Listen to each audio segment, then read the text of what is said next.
I just wanted to try through my blog site to be able to give people some insight so that one, they're not knocking people who are transgender. They're not knocking people who are lesbian. I consider myself to be a lesbian. And, you know, I want to use my site to educate and to try to inform people, to remove the ignorance and hopefully remove the hatred. What is your first memory of knowing that your assigned gender didn't fit you? That would probably have to go back to when I was about 6. And, and I've heard a lot of transgender stories and everything, and a lot of people, it seems like it was around that same area of time, and I talk with my hands a lot. Um, So, it seems like, that was a time when people started to become aware, but knew that they would be rejected or whatever. I often got hit, um, beaten, whatever, when I expressed myself. I had limp wrists. I had, just the my mother said the way I held my lips one time, and it was just different things. While I knew who I was, and I always wanted to be a girl, and sometimes even now I regret not having that. The thing was that I had no role models back then. I mean, the closest you could get, the only one you knew about was Christian Jorgensen, and that was the only person that I was aware of that was transgender. A very violent childhood, but no matter what, I stayed true to the person that I was. And I continued to try to be a healing person in bringing healing to others and trying to give them as much love as I could because I just love people. And I believe that saying of the Lakota, "Mitakwei Oisin," we are all related.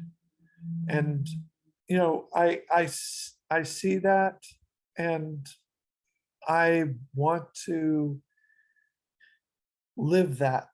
I was probably 4, and I was with my sister, and she pulled out all of the Princess Tea Party stuff and asked me if I wanted to, and I couldn't think of any reason not to.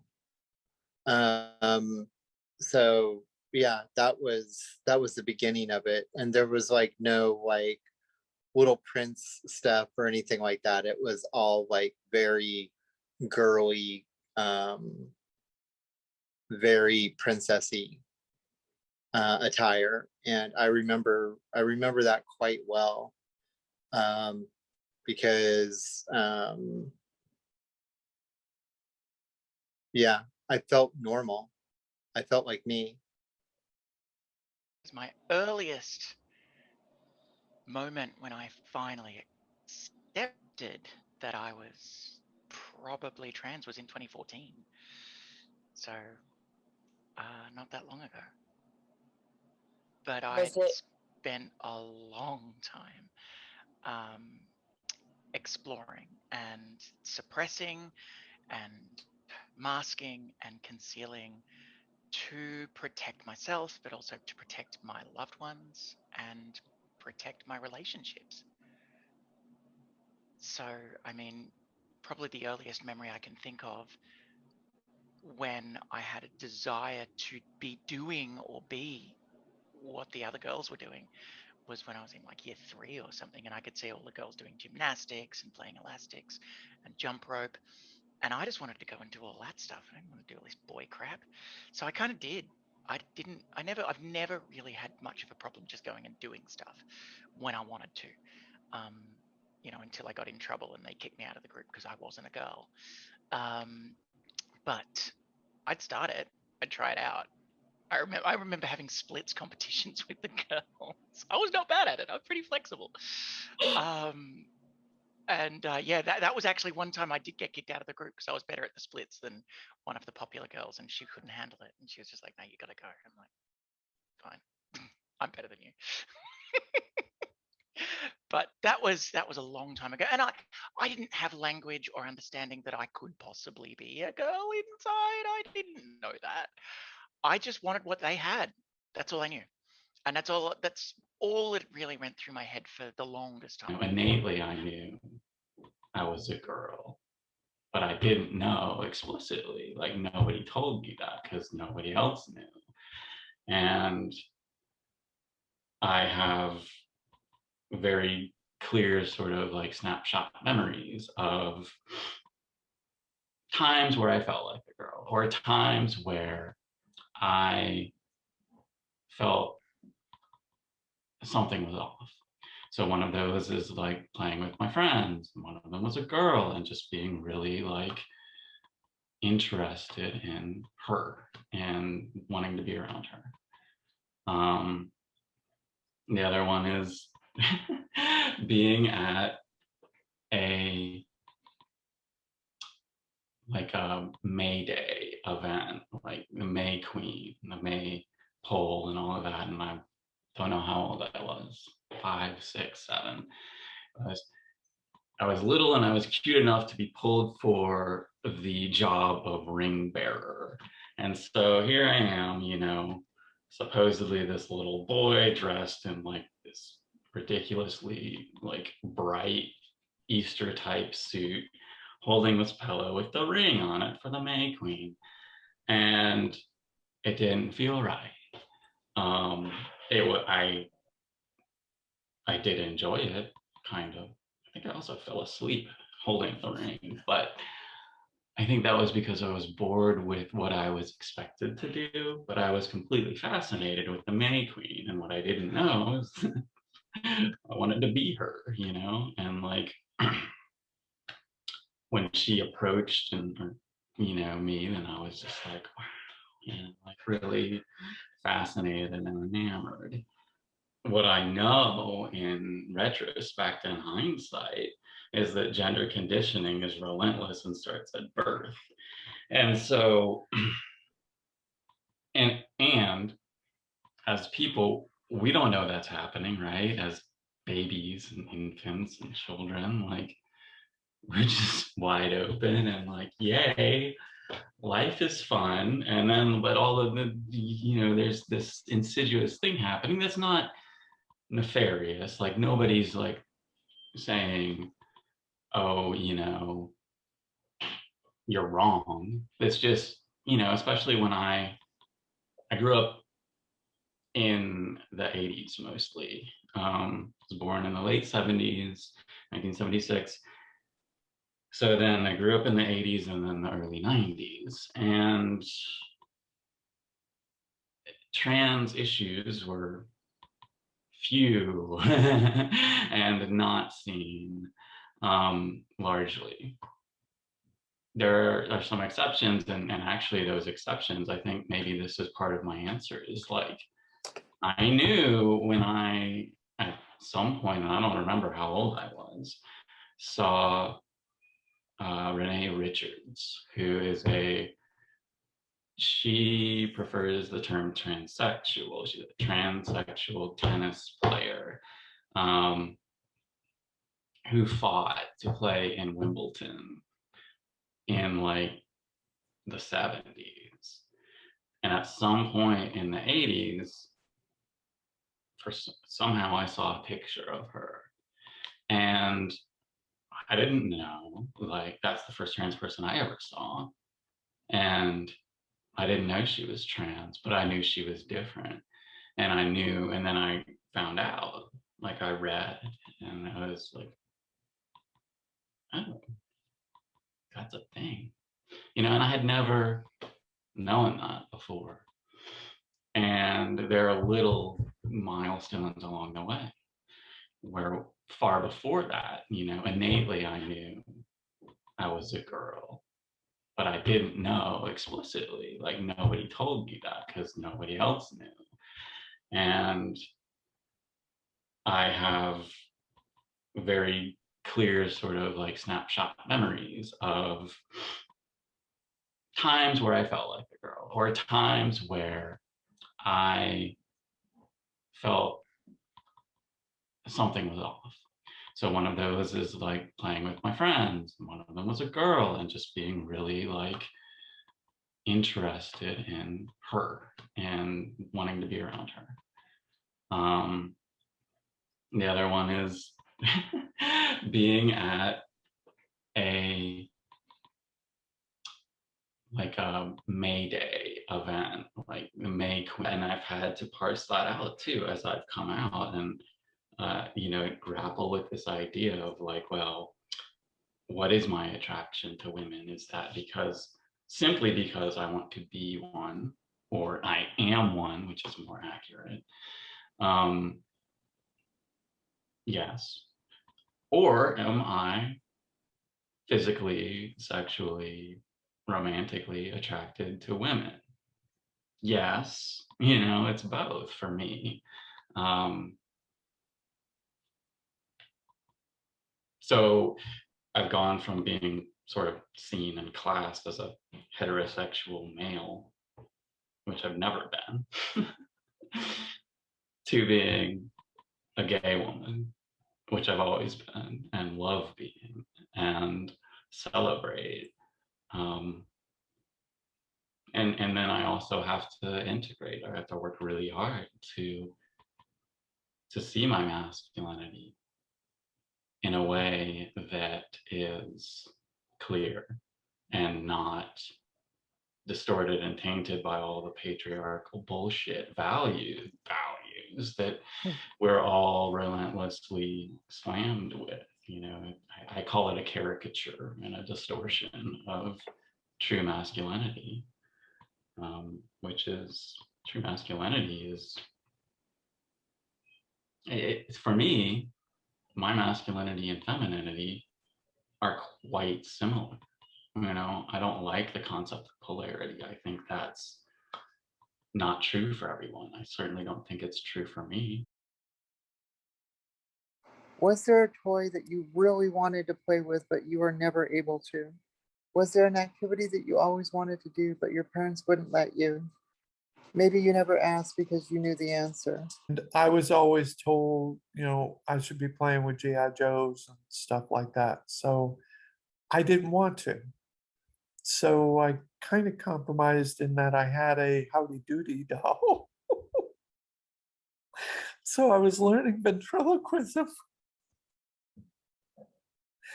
So it was just, it was a way for me to be able to have a doll, but have a purpose for the doll. So, I found ways around things. So no, there weren't really any toys that I like wanted to play with when I was a kid, that I couldn't. But after I wasn't with my sister anymore, yes. And I remember I was in a play at school, and part of the play was you had to dress as a particular animal. And weirdly, I was an elephant because I was a very tiny child. Um, and I was always devastated that I was so tiny, because, all of the other boys were so much bigger than me. And as it turns out, it's actually very good, but because I'm still tiny. But yeah, I was an elephant. And so I had to wear a grey long sleeve t-shirt and grey tights. And oh boy, I loved those tights. I just loved those tights. They were very exciting for me. I was just like, I can do it tights? Holy crap, they're my own. So I coveted those tights very, very strong. I kept them for a long time, but I dare not wear them because I knew that I would get in trouble or I would be teased at my home. And then I watched a show, and I'm sure it was the Errol Flynn Robin Hood on TV, and those dudes were wearing tights. And I'm like, I've got an angle. So I chucked my tights on and I got my bow and arrow and I was running around the house gleefully playing Robin Hood in my tights. And then, yeah, got homophobically teased by my brother pretty quickly. And that ended and I threw the tights out. And that was a cycle that went on. Not always from my brother, but just from different people in my life, from myself, of experiencing euphoria for a particular like binary thing that I got involved in and really enjoyed, and then experiencing self-loathing or hatred from different parts of my life, and then getting rid of it. And that's a cycle that went on for decades. There's enough like ambiguity in who I am and non-binariness that people could see what they thought they were supposed to see. I, as a child, I loved Star Wars, and you know that's not a boy or girl thing. But I also really like loved kind of dressing up as Han Solo, and like I had, or like you know, imagining myself as that, as a character like that, and I wore cowboy boots, like you know, and you know, cowgirls wear those boots too. But for me, it was just like, yeah, these are cool boots, and they were very like intricate too. Like I remember the patterns on them, and that's sort of the thing that attracted me to them was like, wow, because I'm an artist and like I like complexity. I like line work. And so seeing that, I was like, yeah, man, I can wear that. So like I think the biggest thing for me, and it does reach back into childhood, but it became exceptionally or exponentially pronounced over time is like clothing. Oh my God. I can't with the man clothes, and you know that very much is like, yeah, like a physical expression of this ill-fitting costume I was talking about. Did my parents or even society like shepherd me in a direction? Well, yeah. Was it malicious? No. And you know, I think I'm queer enough that I could kind of, it, you know, it definitely hurt me. It definitely damaged me and like kept me from expressing fully my gender. And it actually, I'm certain that it isolated me and alienated me and had me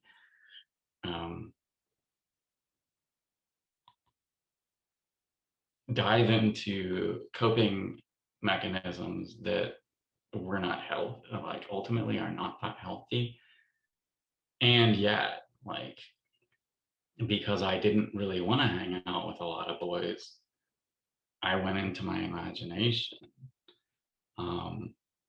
And that was and is rich enough for me to spend a lot of time there and be happy doing that.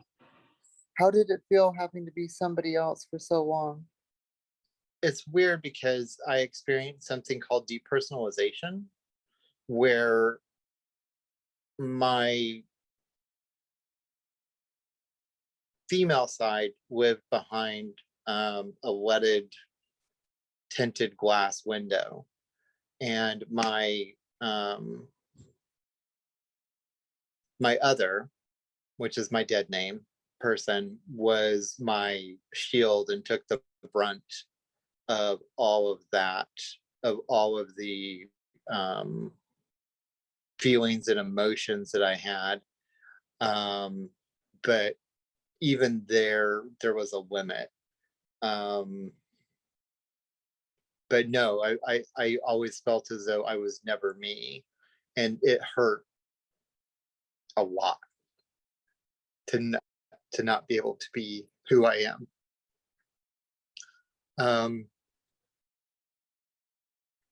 And to have that constantly reinforced, that who I was not something that was normal and not something that was natural, and something that was against God. So yeah, it hurt a lot. I think I was kind of oblivious. And again, this is like the bus thing, like just oblivious to the pervasiveness of the gender binary, and also not oblivious and like really on a visceral physical level, like being assaulted by it. And so then I did, like, at an unconscious level, like, integrate society's biases, which disintegrated my own natural expression and resulted in a severe dissociation of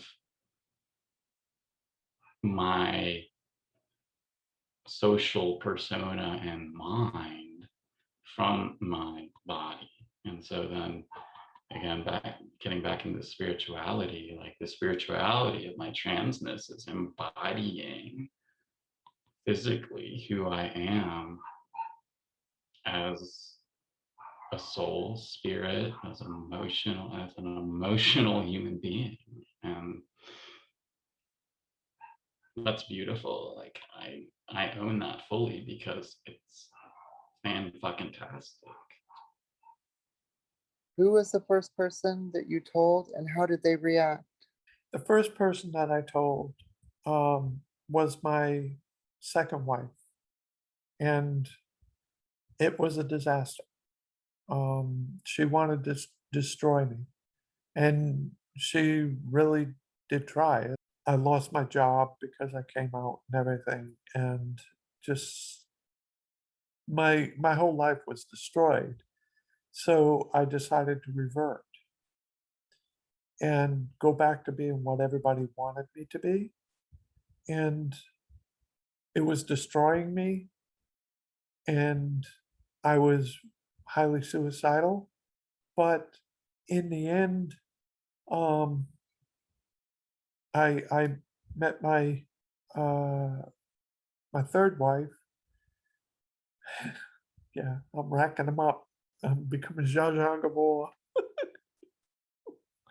Um, but I met my third wife, and um, she had noticed that there was always a dark cloud over me. That I was generally a happy person, but I always had that darkness over me. And she got on me one time, and I broke down and I told her what was going on.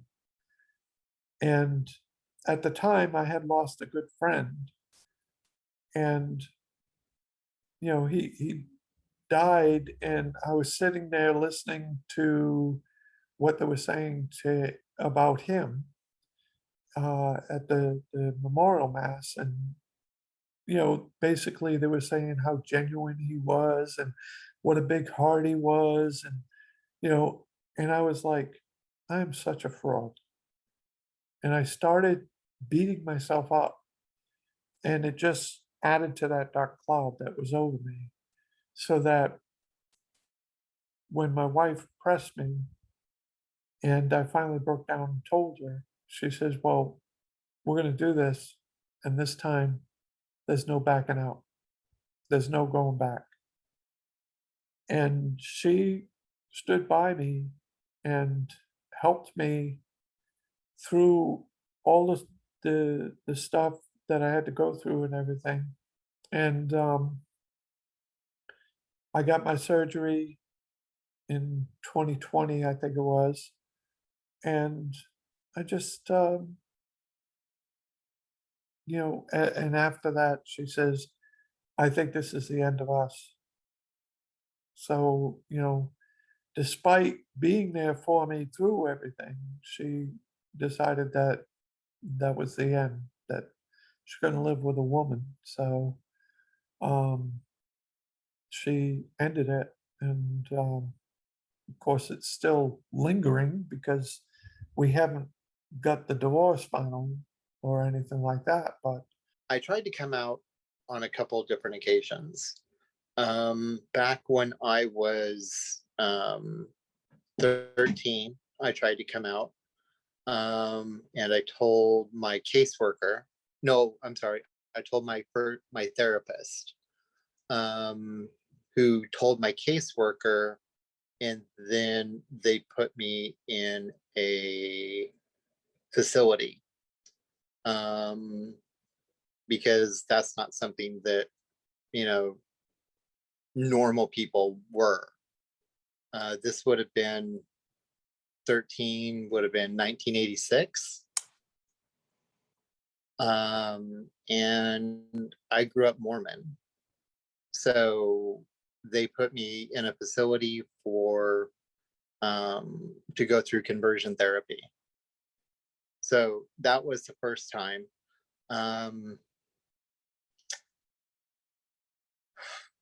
With that one, they took a lot from me.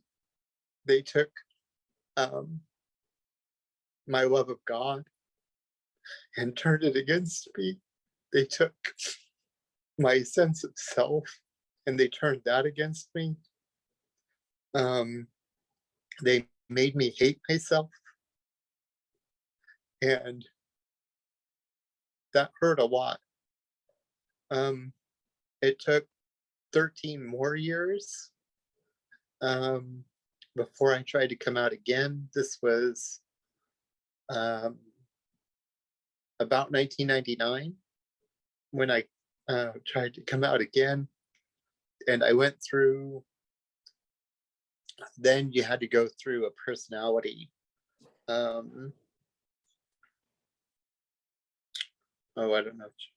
assessment to make sure that you were actually transgender and not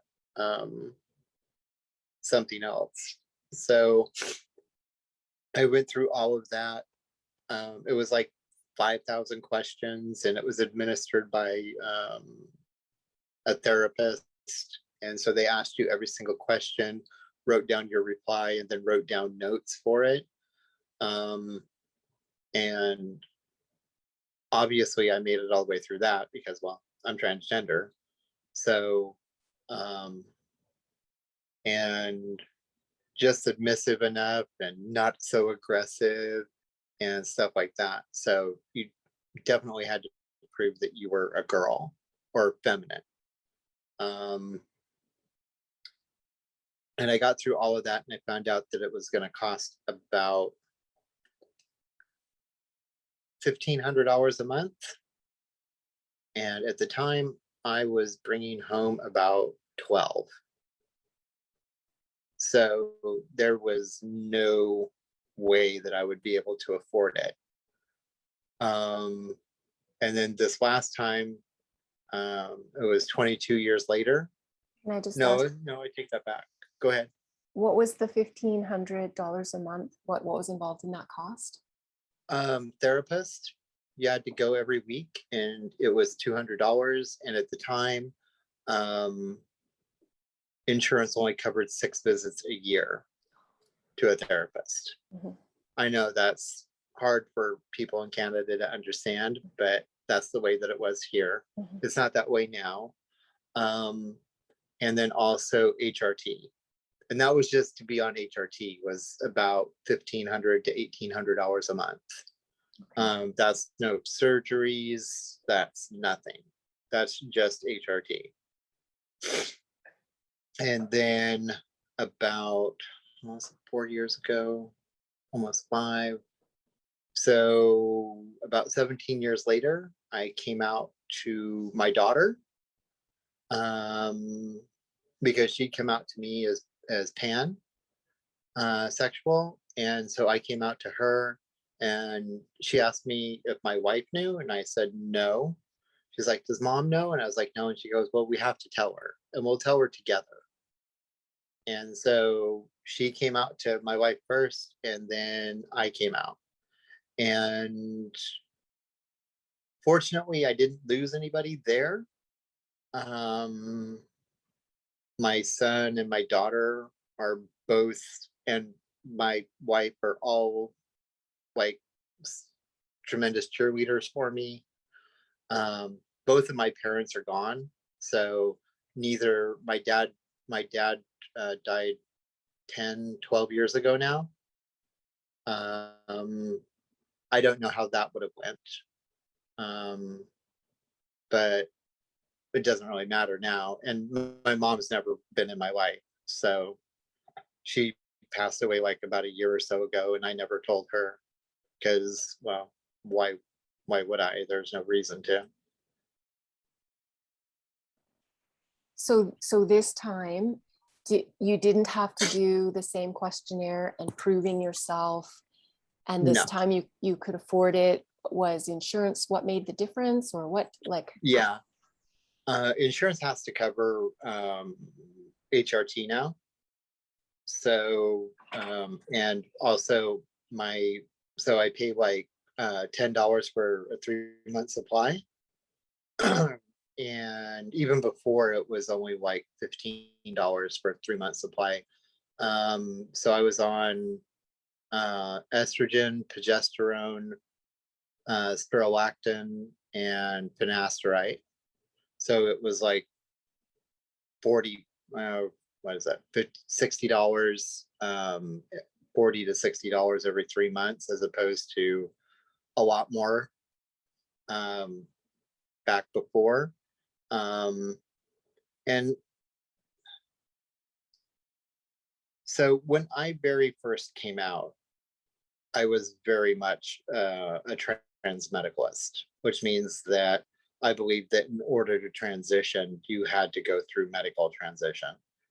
And that's the only thing that I understood and knew.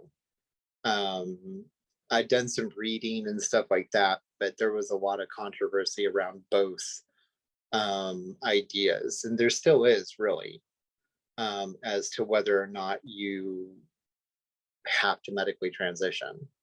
So yeah. So that's why I didn't want to do it unless I was going to be able to do it. So yeah. yeah. So it's taken multiple tries, multiple years, multiple hoops to jump through, and you're well on your way. You've begun. Oh yeah. Yeah. So, I'm almost done with my medical transition. So yes. yeah. In fact, the first place I was transitioned was at my workplace. Dell was incredibly supportive, and I knew I'd be fine. So I transitioned one day to the next at Dell, and it was fine. But also, like, I'm mature enough to understand that people aren't going to instantaneously get my pronouns right. They're not instantaneously going to get my name right. The company's not going to instantaneously get my email changed over. That was fine, and I expected it, and I just let it be a process. And each time people got my pronouns wrong, I just politely correct them, and I just kept doing it. And over time, it just, everyone got there. But I did not give the company any opportunity to do training or have systems changed or anything. I literally I went home as my old name on Friday, and I came in as Isabel on Monday, and that was that. I sent my boss an email and told him. My then partner was like, no, I can't handle this. The kids can't handle this. You've got to change when you go to work, change when you come home. And I'm like, okay. So I did. I spent about 12 months doing that. Like I said, I moved very slowly to try and ease her over the line, so to speak. But evidently, it turns out you can't force gay people to be straight, and you can't force straight people to be gay or bi. So that was that. But she tried really hard, bless her. 2.5 years. She tried to be queer. She's not. Yeah, that's the thing, and I think some people forget when there's a partner at the other end is if they're straight, they're straight. Just like we cannot keep pretending to like that, like the opposite sex, they can't pretend to like the same sex. And it's some people forget that and question, well, if you're married, you're married. No, there's more to it. And yes, you can stay, and yes, you can do, and you can abstain from a few things, but how happy does that make everybody as a whole? Exactly. Yeah. So is it okay if I ask, do you still have contact with your kids, and are they aware now? And it's okay if you don't want to They're answer. very aware now. Yeah. Okay. We when we separated, it was very amicable. I wouldn't say that we're friends, but we talk a lot. We want what's best for the kids, and what's best for the kids is to have both of us in their lives. So, aside from the last little while when I've been away getting surgery, we share the kids 50-50. So we have a two week rotation, and over 2 weeks we share them 50%. So the kids get to see us all the time, and yeah, it's good.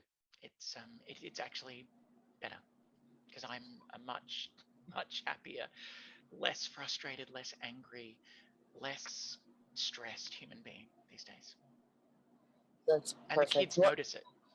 I'm sure they do. They feel that and they feed off of it. One more last follow up question to that one. Do your kids, do they still call you dad? Do they call you mom? What do they call you in public? How is that process going? So when I first came out to the kids, um, they didn't know how to process it. They were all very young.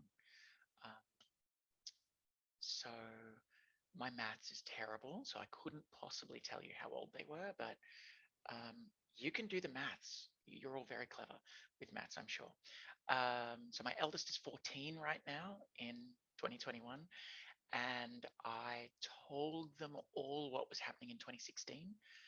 So I don't know, and my youngest is 10, and my middle one is 12. So that just take those numbers back. I'm not going to even try. But Got it. they kind of didn't know how to process. My youngest did have no idea. And he's interestingly been my biggest supporter because he's only really cognitively been able to process since I've transitioned. Previous to that, everything was kind of fairyland. And so these days, he celebrates Mother's Day for myself and my ex.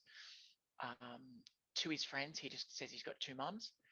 Um, my eldest two, and all three of them, I offered them the chance to decide what they call me. Let's make a decision. Let's make this a game. What do you want to call me? And dad is off the table. That's not happening. But choose. And mum's off the table too, because that's already in use. And at the time, and certainly I'm sure even today, my ex is like, no, I am mum. That's fine. Yes, you are. She carried them, all three, and gave birth to all three. You know what? She deserves that title. But I didn't want any traditional male names, and I was just like, well, let's decide. And so what they came up with was Dizzy, or Diz, which is a cross between Dad and Izzy, which is me. So I'm Dizzy now. Now, when they try to say it to their friends or to other people, they don't. It doesn't really translate, which is why my youngest says that he's got two mums. My eldest two just call me Izzy to their friends and whatnot, and that's been a process. But yeah, so they made up a new name, and I kind of love it. Did you lose people in your life? And if yes, who? My wife has had no contact with me. Um, you know, I see postings on Facebook and Instagram and stuff like that from them. Um, but I'm not part of their lives anymore. So I'm moving on. I've chosen not to be bitter, because that's not my style, and just move on. And you know, the only stopping point that I have right now is the divorce. If we were divorced, free and clear, I would propose to Pauline right tomorrow. I just want to be loved. And here's a person that wants to love me, but I'm held back by the person who doesn't love me anymore, but yet doesn't want to do what's needed to be done to liberate me. I've lived my life since I've had my surgery and everything without any issues. I'm just seen as a bloody big Irish woman. I have lost people Mhm. in my life. I lost my sister. And I don't know. But I gained other people, so I don't know if it's necessarily a bad thing. Because even though my aunt, who is very much um, an evangelical, born again, completely accepts me, sends me. I'll send her pictures of like outfits, and she'll send me um, replies on ways to improve it, or if it's great, she'll tell me it's great. Um, she's been incredibly supportive, but um, part of that is that her sister-in-law came out gay about 15 years ago, and then her granddaughter came out non-binary to her, and so she's had some tempering of that. And so me coming out to her was really not that big of a shock, I guess is the easiest way to say that. So yeah, my relationship fell apart after 22 years because we both need to be ourselves, and it wasn't anyone's fault. It was just really freaking sad. Um, I'm not male, and she's not a lesbian or bisexual, and that was it. So, so that ended. Um, my family was ostensibly supportive, but they are a group of people who are extremely binary in the way they treat people. So I've got a brother and a sister, both older, and my mum. My dad passed away not long after I first transitioned, so he didn't have to deal with it really, and I didn't force him to deal with it because he was experiencing the latter stages of terminal illness um, when I transitioned. But yeah, both my mum and my brother and my sister all have really binary ways of dealing with people. So the people they see as women in their life, they treat in one particular way. People who say as men in their life, they treat in another way. And I'd never really fit into the men category, but they treated me that way anyway because, oh, well, that's the brother. And then when I transitioned, they were all like, "Oh, but you know, there's never been any signal that this could be the case." And I'm like, "I told you I was cross-dressing when I was like 20. Are you serious?" But apparently that wasn't a signal.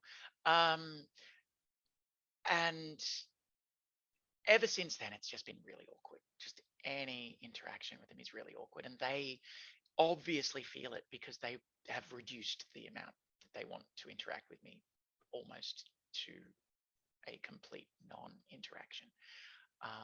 And I've only kind of realized recently that that's what's been happening. So my family is fine, but it's too awkward to really interact with them too much, I find, for them and me. And I'm not interested in pushing that for the sake of family because I'm, I don't see their value in making us all awkward for no reason. My ex's family was probably a more deep loss for me because my family's not very close. They're not very loving, and they were never really engaged with each other, whereas my ex's family were very close knit, and just the most wonderful group of human beings. They all think they're normal, which is hilarious. But you know, the whole dysfunctional family, the whole, you know, awkwardness at Christmas. Oh my God, I've got to go see my family. Oh, how awful is this? I don't want to do this. That is not them. They are always very excited to see each other. They go and see each other as much as they can. They have a great time. They're all fantastic people. I found myself rediscovering what family meant through that family. And I loved them more than I loved my own family, to be honest. But, and it wasn't the transition that caused this, but because they're so close, they close ranks around their own. And so I lost that just about entirely. What did it feel like to start the process of transition? Were you scared to go shopping for your first outfit and then wear it out? I've just recently transitioned, like within the past couple of years. In 2019, I began hormone replacement therapy. And so this isn't like something that I had a lot of comfort with. And so then asking me about like when I went shopping, well, that looked like me going with my wife to Goodwill early in our relationship when we were both like kind of looking at this like, okay, so like there's some kind of gender thing here. What is that exactly? And I would like kind of shyly like hover around women's clothes, and then I might I, I might, if I was feeling very bold, like try them on, or I might just like, you know, be hovering with my wife nearby and show her a belt, and be like, hey. And then, you know, sort of like in code, like, oh, I like this. And then she would buy this stuff. And I would go try it on. And like, she bought me a skirt for Valentine's Day one year. And that was over a decade ago. And I still have that skirt. And I love it, but I've worn holes in it, you know, so I don't wear it much. And my, you know, my style is expansive. A lot of people are aware of the phenomenon of gender dysphoria.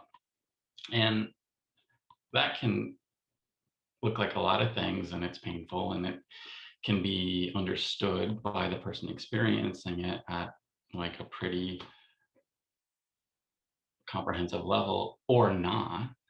You know, and I think a lot of what's most painful about gender dysphoria is like not really knowing that's happening. But then the flip side of that is obviously so much better. You know, gender euphoria, it's like it's a breath of fresh air, but it's also like stepping into the sunlight at the same time, coming out of a stuffy closet, breathing deeply, and like just having a full body laugh, like, oh my God, yes. To go from having to change in a parking lot to being able to just dress as I felt like whenever I wanted, it's just amazing. I mean, now the question is, do I want to wear a dress today, or do I want to wear jeans and, you know, a top? And I have a lot of clothes. I have I have studied many modalities of healing, and most of them I've been in a counselor sort of way. So I feel that my story is one that can be a light to others on their way. So I prefer to be public. I prefer to be out. I love complexity and I love the intersections. And so like part of me is non-binary, you know, so there's overlap there. Wow, beautiful. I did not know that. Yeah. Yeah, I mean, I'm not like tending towards the masculine, but I have masculine qualities that I'm not going to change. I don't want to shift my body in certain ways that are like surgery, you know. Right. And I've contorted myself for society for so many years that I'm not willing to shift my voice in ways that don't feel right to me. So in the way that I present, you know, I come across as like I confuse people, and my kids call me dad, and I love it. It's funny. It amuses me that they like. My son was talking to another dad yesterday at the playground, and he was like, my dad, blah, blah, blah, she, blah, blah, blah. And I was just like, okay, this is great. Yeah. Well, I'm both. I'm a non-binary trans woman. And they were like, okay, that just opened up a whole new vista. Like, what's that, you know? And it's exciting. Like, okay, well, that's a thing. I'm like, well, why shouldn't it be? You know, I mean, if I feel that that's who I am, then that's who I am. And if I refuse to play gender games in the society, and it cuts both ways, like that's the thing. Again, like I'm not going to shift my voice. And so I've had to become increasingly more comfortable with just owning that and being fine, like in the grocery store and just talking to my children and other people in the cashier without worrying about what other people think or what this is going to sound like. And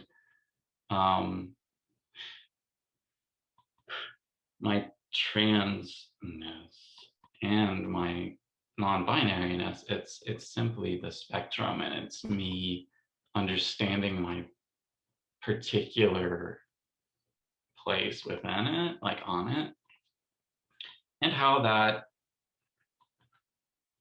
encompasses different aspects, binary polar aspects of masculine and feminine. And so if you simply see me out and I'm not talking, you see a woman, and I'm so grateful for that. Like that's because that's who I am. I'm a woman and I want to be seen as one, and I want to be treated as such. And I don't really care for being called ma'am or sir, but if you're gonna call me one, you better fucking call me ma'am, because I will be hurt if you call me sir.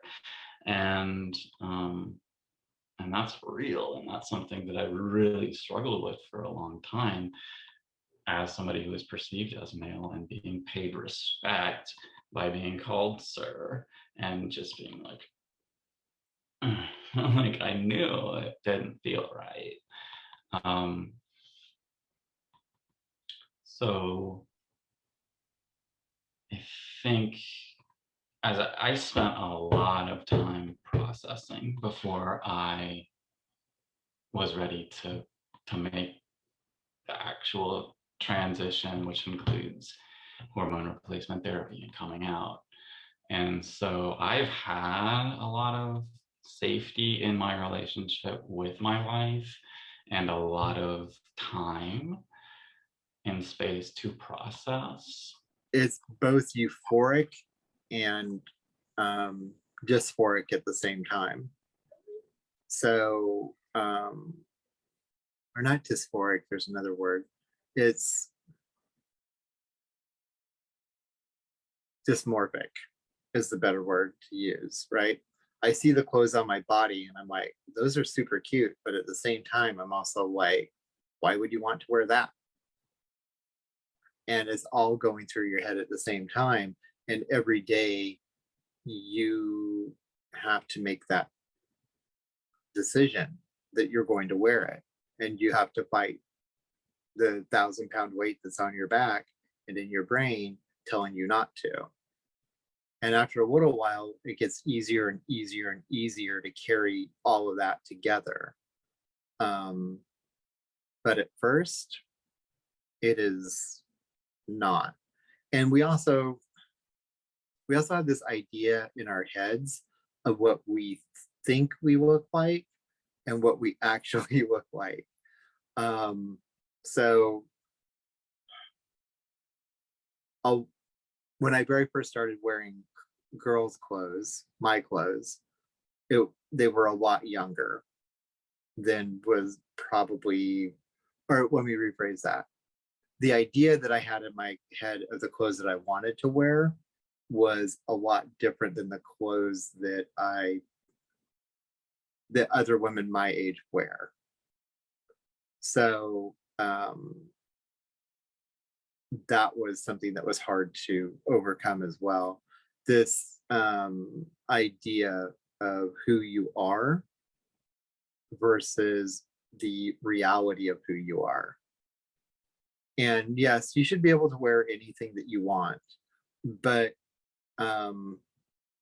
and you don't owe your femininity or your masculinity or anything to anyone.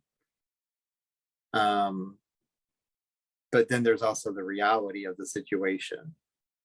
That if you want to be taken seriously by people that don't know you, that there is some conformity that you have to address. And I still wear pretty much, and this is what's funny is that I finally came back to the fact that I still like the same clothes that I wore before.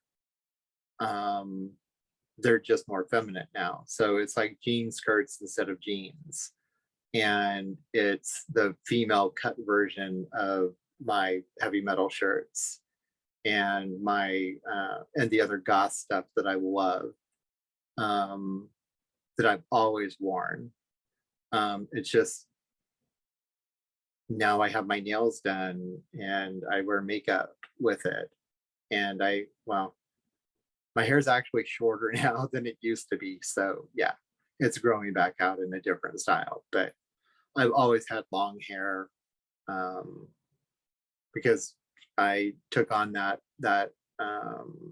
persona of being a heavy metal person.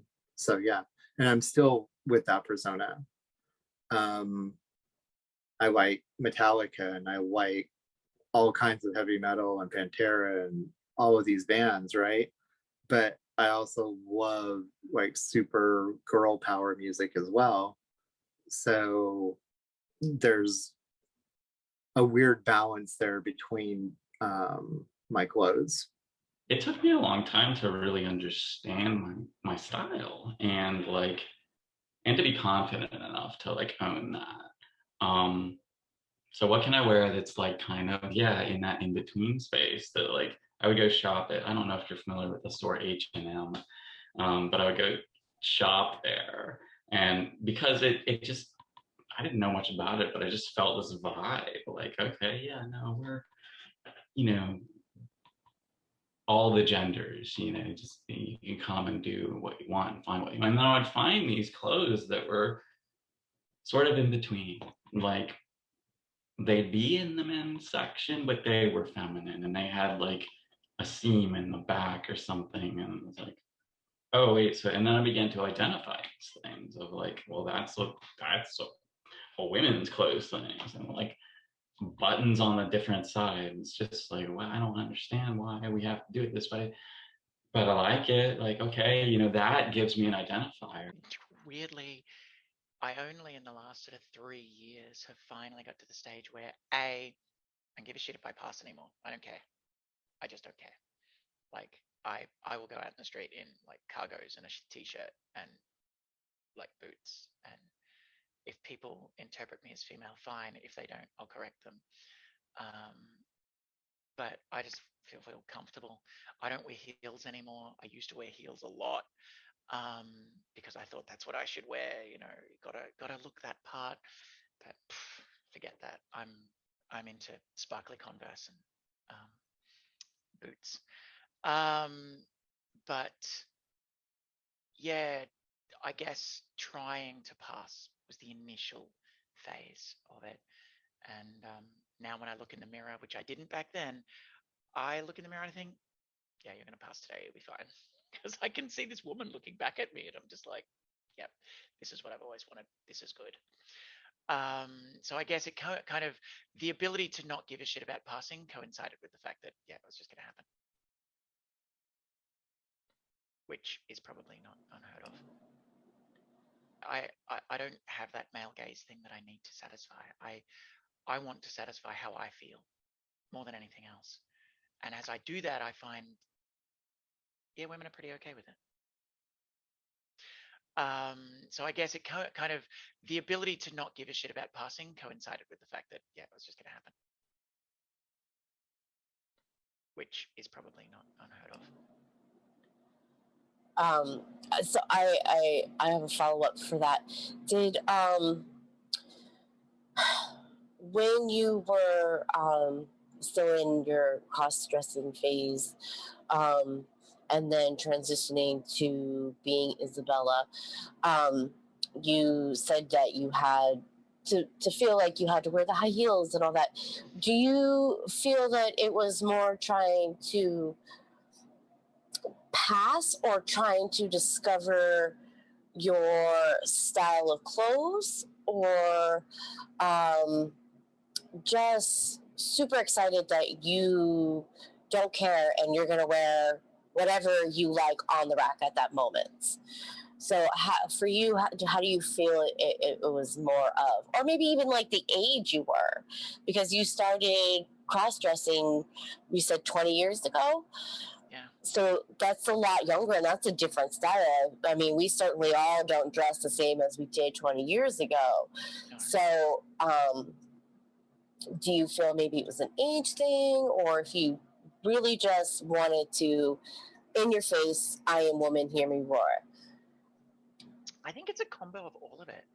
In that, you know, even now, I see like these beautiful high heel boots. I'm like, oh, I want them. And then I'm like, they would really hurt. Fuck it. But back when I was first, you know, um, presenting myself as Isabel, so when I was 40, and yeah, that's when I first was full time. I would buy the boots and I would wear the boots because I'm just like, yeah, I need to do this. I need these boots. I need them.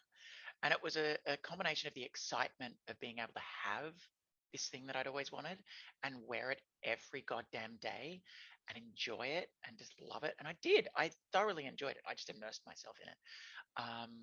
But yeah, I was very conscious. My ex was pretty good at teaching me as well during my baby trans phase through those 20 years. We were together for that 20 years. Teaching me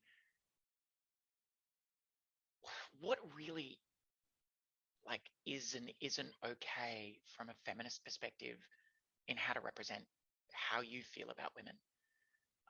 Because, you know, I know a lot of trans folks, they kind of dress like prostitutes when they're baby trans. And I did a little of that very early on, but yeah, that got knocked on the head pretty quickly. She's like, honey, no, really, no, look at what you're wearing. And it's that fetishization of women that I think a lot of trans women particularly, they take from their male influences and they try to apply to their identity, and it takes them a long time to get to a position where they're like, oh shit, oh, that's what I'm doing. Because it is a patriarchal idea of what women should look like and how we should be presenting ourselves, and we don't even lose sight of it because we never had it. We've never had that female influence to inform us of how we can present us rather than how we can present what men want. And I've never wanted to uh, uh, satisfy the male gaze. I mean, I'm a very small amount bi, but not even bi enough to say I'm bi. So I still say I'm a lesbian. There are like, I could count them on one hand how many males I've found attractive in my life. But so yeah, I don't have that male gaze thing that I need to satisfy. I want to satisfy how I feel more than anything else. And as I do that, I find, yeah, women are pretty okay with it.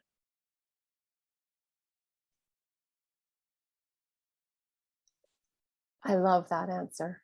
And that's the first I've heard of it, but I just love everything about it. We have got about 4 minutes left on this Zoom. So I was like, Drew, if there's any follow-up questions on the transition questions, maybe we do that. And then I'll just create a new Zoom session for our here and now. I think you just nailed it on that last answer. I love it so much. Drew, did you have any follow-up questions for this part? No, it's so, I think you explained it so well. It's so visual and it's so tangible, and it's a brilliant answer and explanation. Yeah, the male gaze, taking what you've been grown up to appreciate in women, which is seen through the male gaze. Even for me, unlearning that takes some conscious effort. I hadn't even heard about it until about a year ago, and then it's like, well, yeah, and then and just learning learning about feminism, learning how to represent, learning how to be respectful. I actually do have a follow-up question on that, which is there's something that I'm just learning of, and I may not have the right word, but body shaming, slut shaming, like you should be able to wear mini skirts. If you want to wear mini skirts, go the frick ahead and wear the mini skirt. So did you feel like there was any shades of that in your education from your ex during your baby trans session, where you were like being guided into that's too much? Yes, yeah. So my ex, bless her, she is a wonderful human, but she is so vanilla. So vanilla. And we are very different people. And so very often I would dress how I dress now back then, and she'd look at me and go, "Whew, that's an outfit." And I'd go, oh, okay. And I would go and buy clothes that suited her style because I wanted to achieve what she saw as being stylish and feminine and feminist, which I see her perspective, but it's so not me. And these days I just dress like that. And she said it to me since. She said, "Oh, that's an outfit." I said, "Yeah, it is." So you're finding and embracing your own style now. You had a little bit of a training period, but you've Exactly. learned enough to know what you like and what you can leave. Yeah, and I like colors. Awesome. I feel like some women don't understand feminism is being you, and however that looks. Yeah. And if you feel comfortable wearing a shirt where your boobs are exposed, wear it. Yes. Wear it. Because you are not going to feel comfortable if you are not. And that's feminism. Feminism is not covering up, and it's not anybody's vanilla ideal. Feminine means a woman who is empowered to be herself, no matter what people think, and to be a boss bitch. Yes. Agree. And I absolutely love that you have now taken it and gone, no, I'm sorry, I'm not that boss bitch, I'm this boss bitch, and this is how I look, and you better get it loud or go away. I love that my masculine is this innocent and angry young man who is ripe with grief for all of the injustices in the world.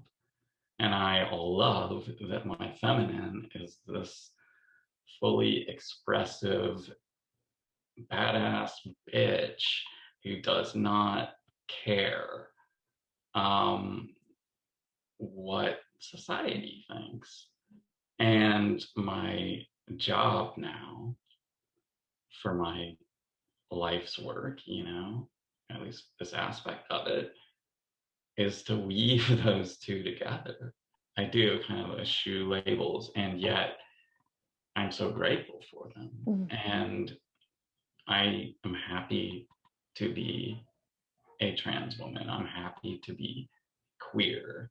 I'm happy to be a lesbian, I'm happy to own these labels and to be described in that way because they help me see myself more clearly. What do you want to say to people that say that your transition is a choice? They're irrelevant. And I don't mean it to be cruel, but their opinion of me and what I do, I don't own that. They own that. This is the way I live my life. And it may not be common. It may not be, the way other people live their lives. But for me, this is the way I have to live. I always have to live with an open heart. And I always have to live in accepting other people and their walks on life. Because, like I said before, there are many paths up the mountain. And, I can't choose your path. You have to choose your path. You have to embrace whatever it is, wherever you are, and just be you and be the best you that you can be. And that is all I can ask, and all that anybody can ask of you. And never, never let somebody else bully you into being someone you're not. And it's something that actually bothers me in the group, believe it or not. And it's not anyone's particular fault, but I try to correct it where I can, wherever I see it. And the first thing that I see in this vein is when people say, oh, they don't agree with my lifestyle. And they're talking about themselves. Yes, it's in the group. And they're talking about themselves, and they're talking about the fact that they're queer, and they're talking about their family or their friends or whatever, and that they don't agree with it. And it's just like, honey, you do not have a lifestyle. This is not a lifestyle. This is you. This is who you are. We are born this way. And it is not a lifestyle. Like boating is a lifestyle. Riding a push bike is a lifestyle. Going out and having a picnic is a lifestyle. Who you're attracted to, your gender, it's not a lifestyle. And I also hesitate to use the word identity because I don't identify as a woman. I am a woman. I will identify myself to others as a woman, but I don't identify as it. I just am. It took me a long time to get it because society pushed that down in me pretty seriously for a long time, but that's who I am. And I don't need to identify so much as just be. So that's the large answer. I think none of this is a choice. We are who we are. We're born who we are. So it takes some of us a long time to realize it. And I was just talking about this to some trans folks the other day. They were talking about how HRT, hormone replacement therapy, can change who you're attracted to. And I know there are a lot of people who believe that. I don't believe it personally. I don't have any scientific proof here. But what I do find is that when we transition and we start to feel comfortable with who we are in society, we start to feel more comfortable for attraction types that we were perhaps not comfortable with earlier. And sometimes that's we found our people in the gay community because we were female and found men attractive, but we didn't feel comfortable with cisgendered females because they never made us feel comfortable. So we went to the gay community. I'm not one of those people, but I know a lot of trans women that were. And so they find that, their attraction to males is much more comfortable in the gay community. But then when they transition, they start to think, well, the odd female is actually quite attractive as well. But they didn't feel comfortable with that before because they were in the gay community. But now that they're very comfortable with themselves, they're very comfortable with their place in the world, they start to open up and feel more comfortable with the attraction types that they felt. Now, people who say it's a choice, and I know you want to be nice, but fuck them. It's not a choice. If it's such a choice, all right, why don't they choose to be trans for 6 weeks? Come on, choose it. Come, choose it. Go and choose it. It's so easy. I'll give you $100 a week, $200 a week, $1,000 a week to choose to be trans. Go. Show me how easy it is, motherfucker. Oh, you don't want to do that? Oh, isn't that interesting? How you don't find it's a choice when it's on you. Okay. Anyway, I have no flat response. I love it. Yes, I often say that. Who would choose so much hatred and negativity and stereotyping and just everyday misunderstanding and mislabeling and misgendering and just like, who's gonna choose that? Who? It's so hard and like gut wrenching. And I knew by then, I knew I was trans. Like, I had come out to my parents as trans. We both, we had sat down with my parents and talked about that. And so that happened like 2017 or something. And then things got a little complicated and I pulled away from my knowing of that. And then I got really intensely depressed, so badly that I slept for 16 to 20 hours a day for months. And I hate that I had to have that experience, but whatever, I had to have that experience and I had to feel that to understand, like, obviously I'm not living, this is just me avoiding life. And so I had a decision to make, and it wasn't a choice of whether I'm transgender or not, and it wasn't a choice of whether I'm a lesbian or not. It was a choice of, am I going to continue to exist in this state of basically living death for the rest of my life and just be resigned to this as I've been? Or am I going to do something about it and live my life? And so at that point, it's not even a choice, it's like, well, clearly I'm not going anywhere. So I'm just either living this terrible, hellish existence or trying something new.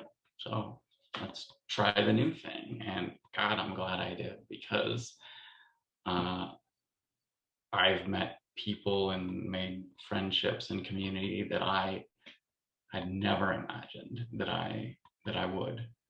And I've showed up for myself and others as a person that I never could have imagined.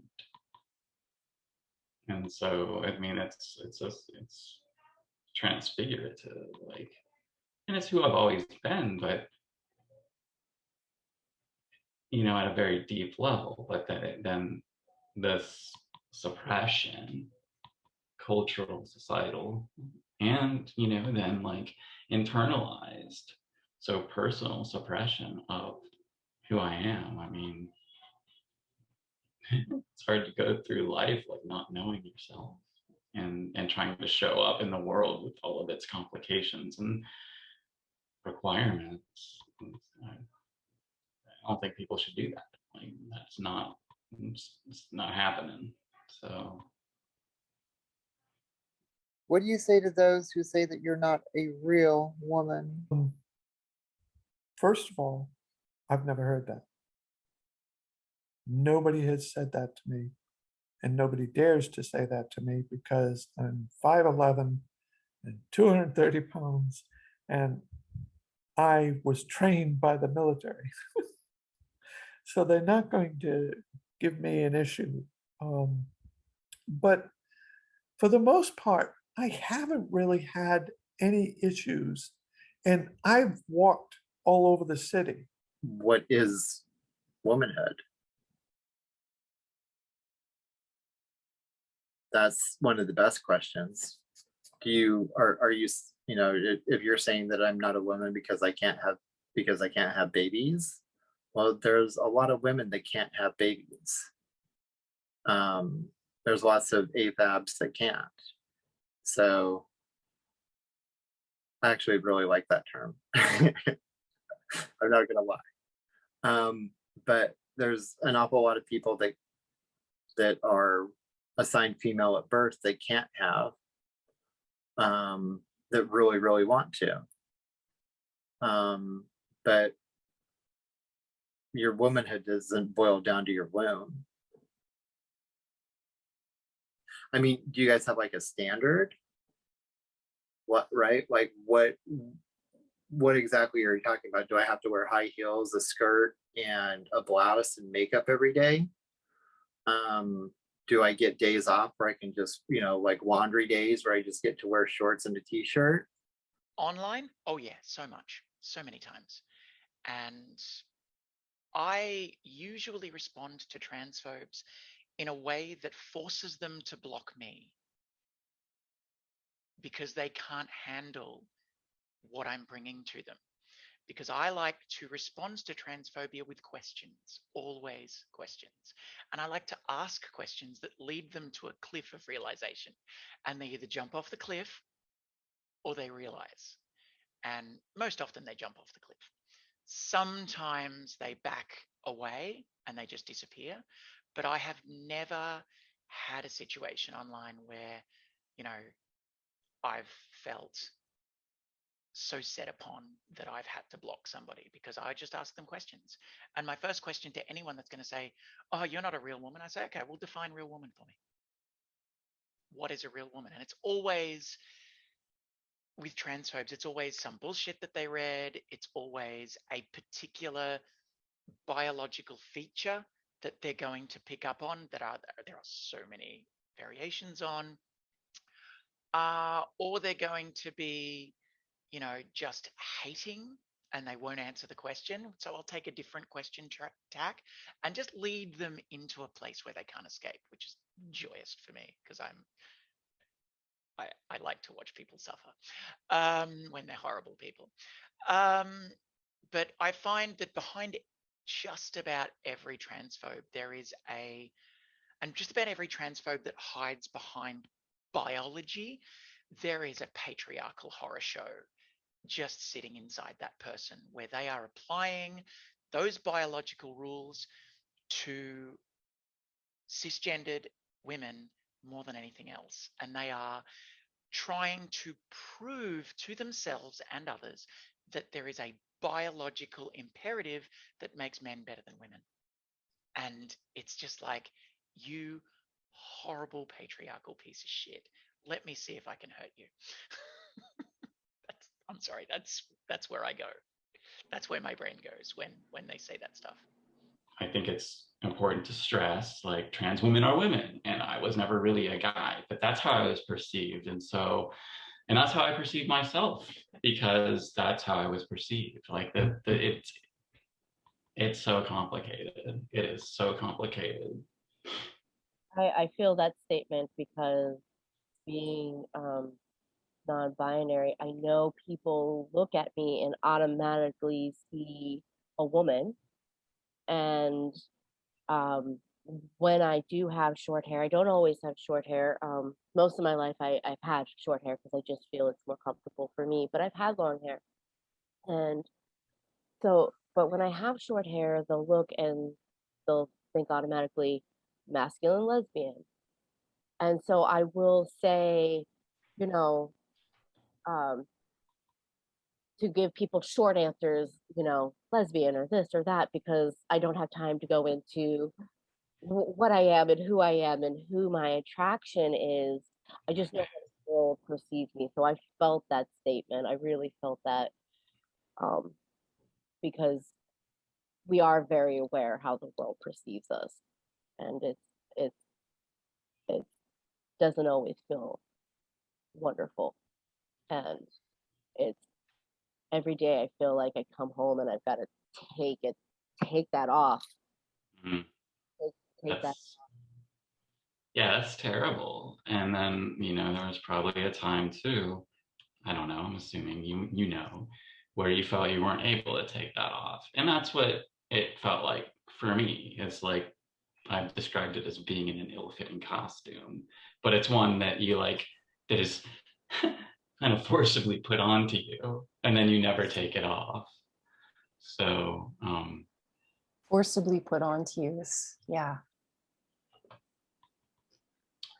Ouch.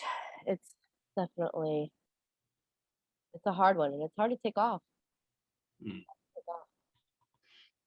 Well, right. I mean, then again, this then goes into like my spirituality and how tied that is to this, because I've had to, and I mean, when perceived as male, I was a terribly depressed, felt incompetent, and uh, was very socially awkward.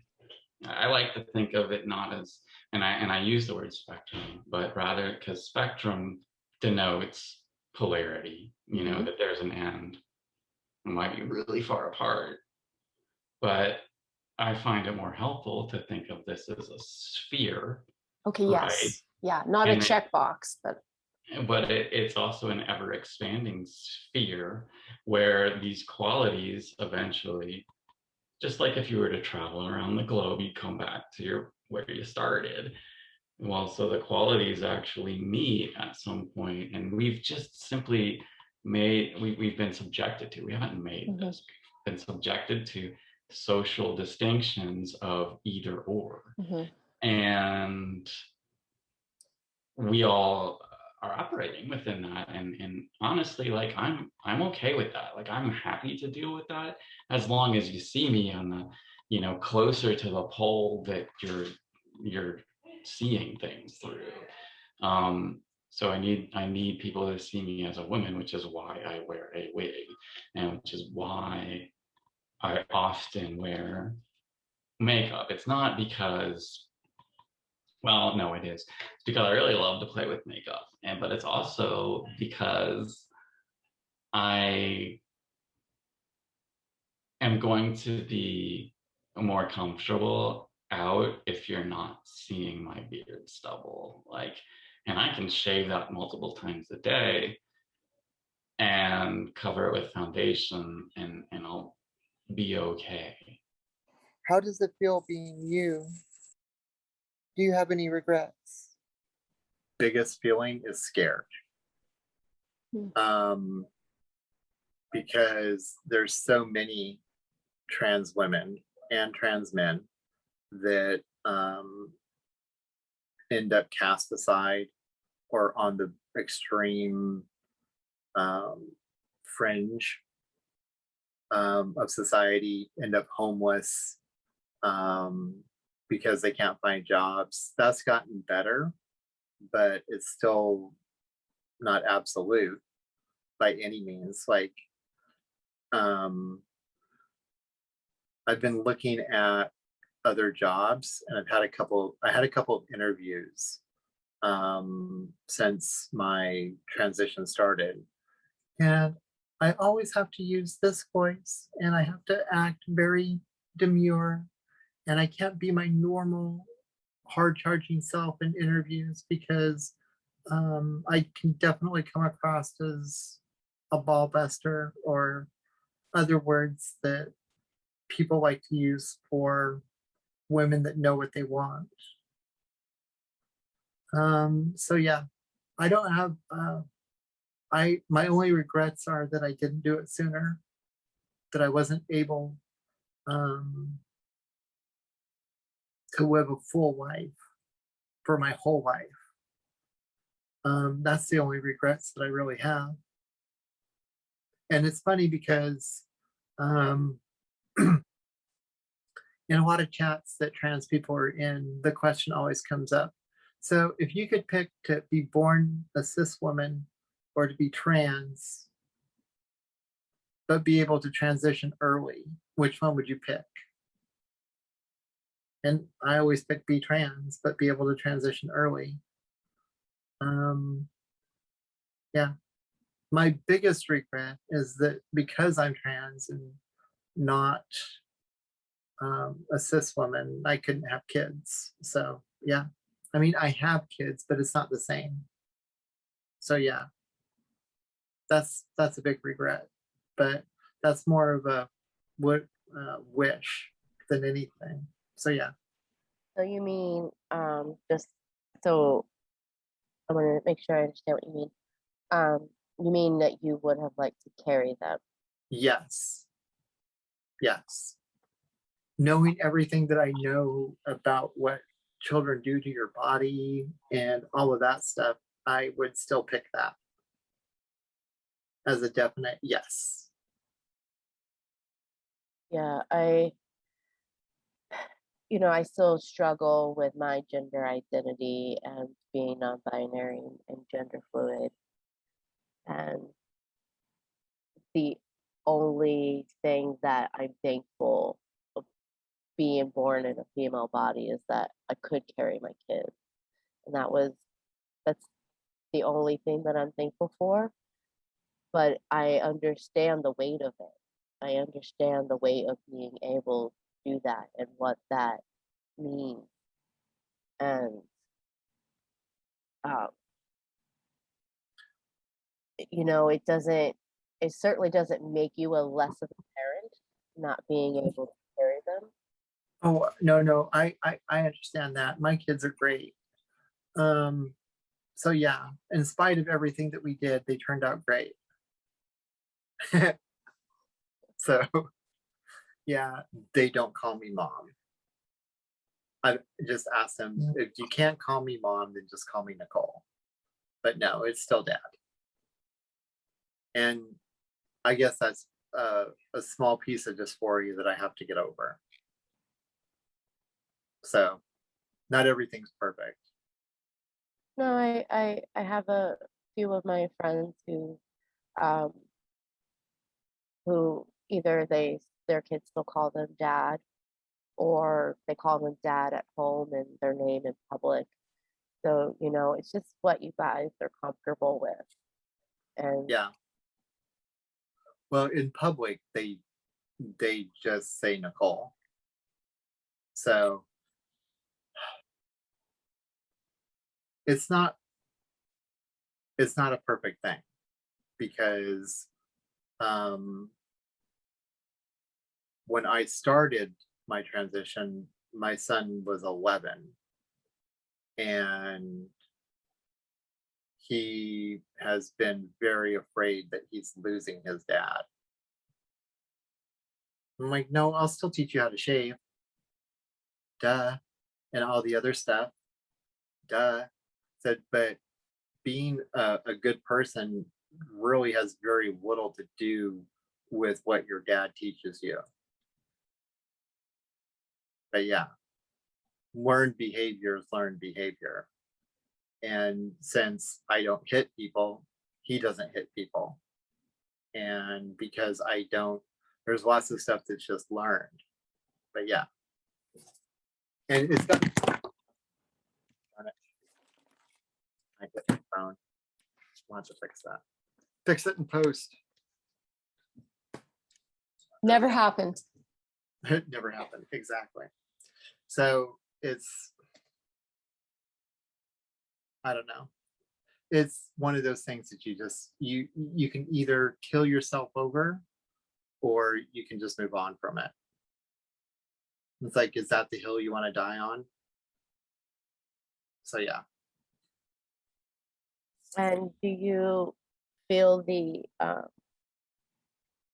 advice that you get, that's the unwarranted parenting advice, do you feel that is because of your identity, or is that's just who they are and they're just going to do that no matter what.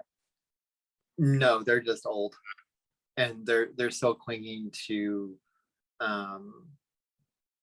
a way of parenting that doesn't exist anymore. Well, it does, but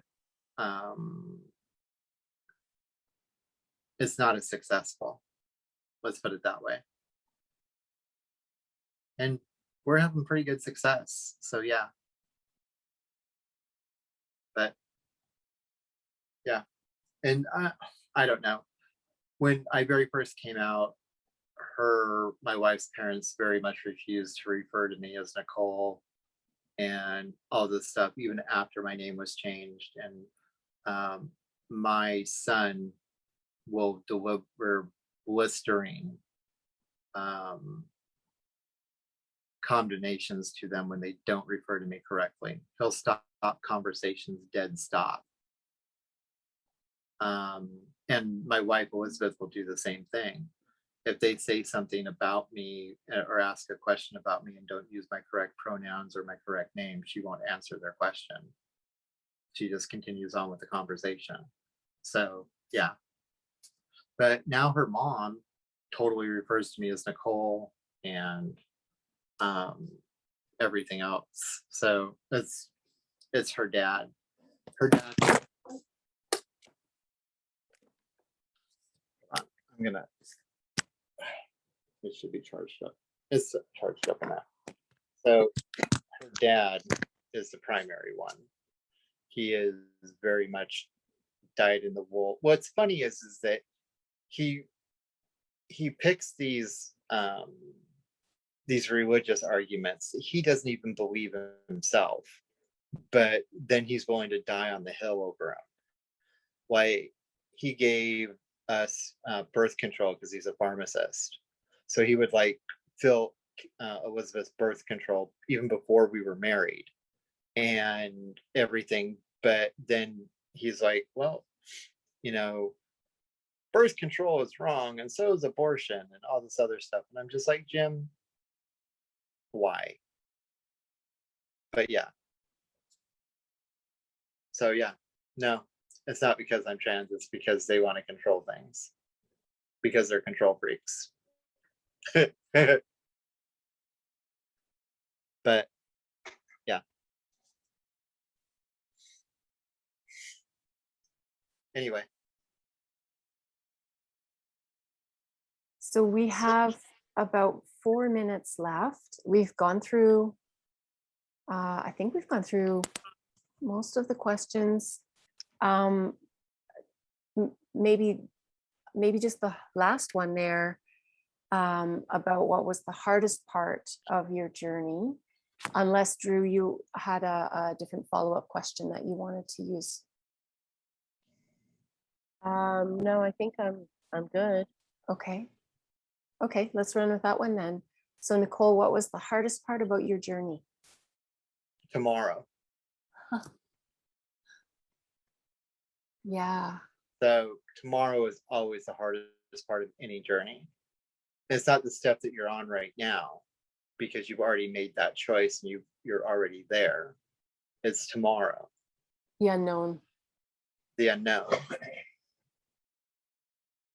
That is a very reflective answer. That is, yeah, that's my hardest part of my life too. But Yep. I can understand why you say that. That's a great answer. I love it. I think, yeah, is there anything you want to add to that in the last, we've got about 2.5 minutes. No, I'm good. Wow, stunning interview. Thank you so much for your story and for sharing. And I know that it was hard to express yourself at times and quite emotional. So I hope that you have some time for some self-care after this and just to kind of decompress, maybe get outside, get some sunshine and fresh air. It's called the margarita. I have several. I may join you in that then a little bit later. And I'm looking forward to seeing what this looks like. And I'm going to chat with Drew a little bit more around what we're shooting for, but it's getting easier. The more interviews we do, the more it's almost defining itself. So Yeah, thank you I so get you. much. Yeah. All right. Thank you guys for listening to my story. You have a great Mhm. day. Okay. You too. We'll chat again soon. All right. Awesome. Bye-bye. Bye.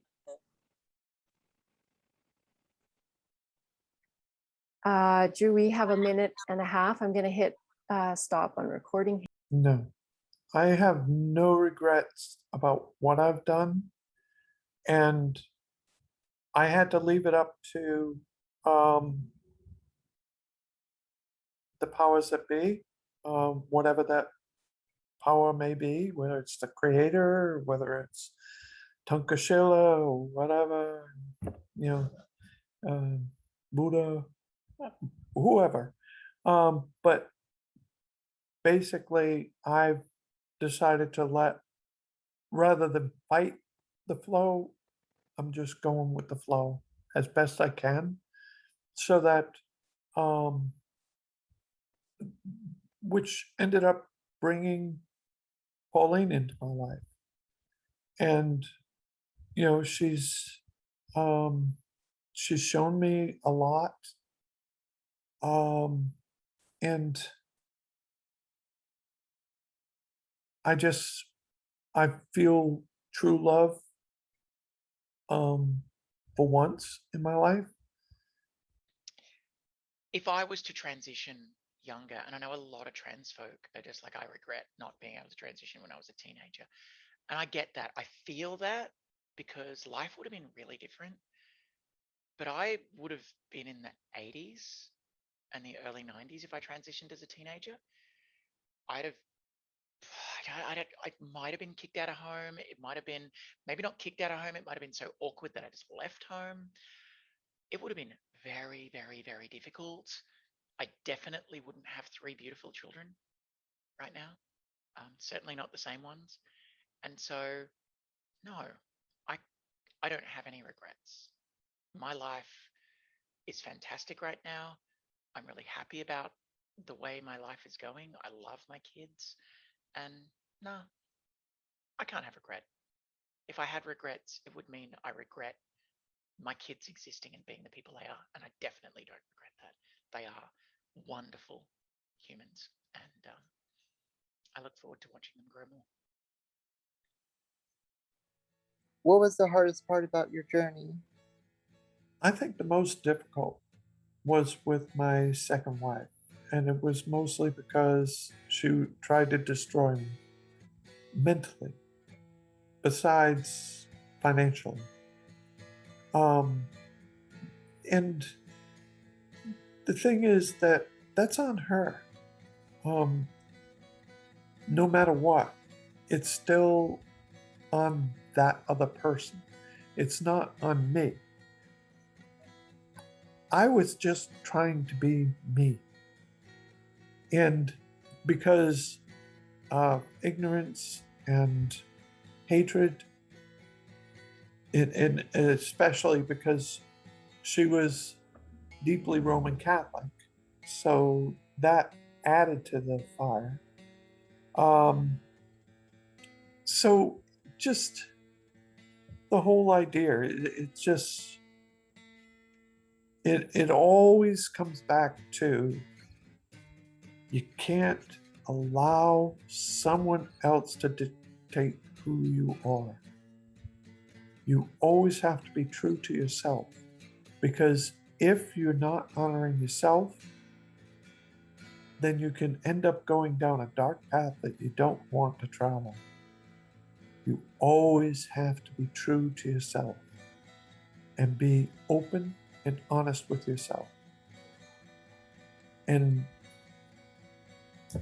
just love. Tomorrow. Yeah. So tomorrow is always the hardest part of any journey.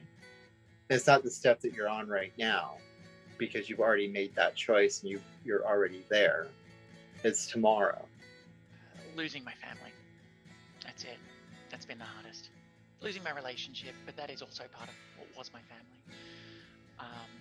Yeah, that's it. It's not a long answer, that one. that's definitely been the most difficult.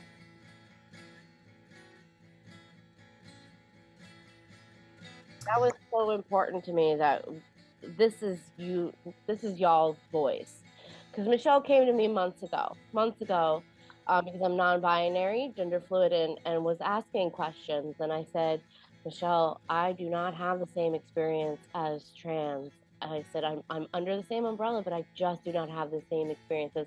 I can give you experiences, and I can give you terms, and I can give you all that for my little tiny community, but the bigger, broader community that deals with so much more, we need to reach out to them, and we need to make sure that their voice is heard, and we need to make sure that they are comfortable and they are seen and they are welcomed within our group. And then we started seeing some hate, and Michelle and I were like, okay, we need to get on this. We need to figure out what we need to do, because I swear, if anybody deserves the title of woman, it is trans women.